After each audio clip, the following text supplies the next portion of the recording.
আসসালামু আলাইকুম ওয়া রাহমাতুল্লাহি ওয়া বারাকাতুহু। আসুন আমরা আজকে কোরআন শেখার জন্য, আরবি শেখার জন্য সর্বপ্রথম আরবি ২৯টি হরফ আমাদের শিখতে হবে। যদি আমরা আরবি ২৯টি হরফ ভালোভাবে শিখতে পারি তাহলে আমরা সামনে আগাতে পারবো ইনশাআল্লাহ। আসুন শুরু করি। বিসমিল্লাহির রহমানির রহিম।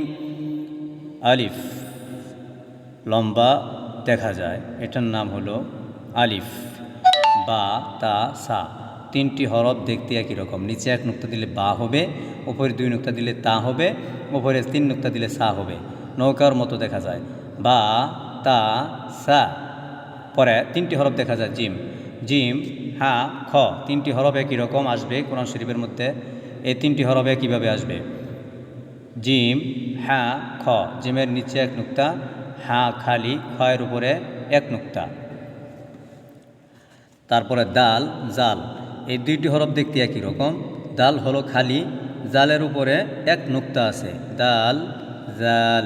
পরে র জা, র খালি, জায়ের উপরে এক নুক্তা। সিন শিন, সিন হলো খালি, শিনের উপরে তিন নুক্তা। দুইটি হরফ একই রকম। সিন খালি, শিনের উপরে তিন নুক্তা। সিন চিকন করে বলতে হবে, শিন এটা মোটা করে বলতে হবে। সদ দত, দুইটি হরফ একই রকম, দুইটি হরফ একই রকম। এই দুইটি হরফ, সদ হলো খালি, দদের উপরে এক নুক্তা। সদ খালি, দদের উপরে এক নুক্তা। সদ দদ।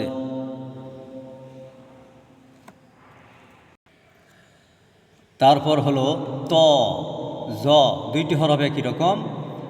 ত খালি, জয়ের উপরে এক নুক্তা। আইন গইন, আইন খালি, গইনের উপরে এক নুক্তা।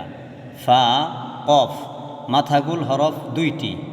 মাথাগুল হরফ, এই যে মাথাগুল, এই যে মাথাগুল, মাথাগুল হরফ দুইটি। ফায়ের উপরে এক নুক্তা, কফের উপরে দুই নুক্তা।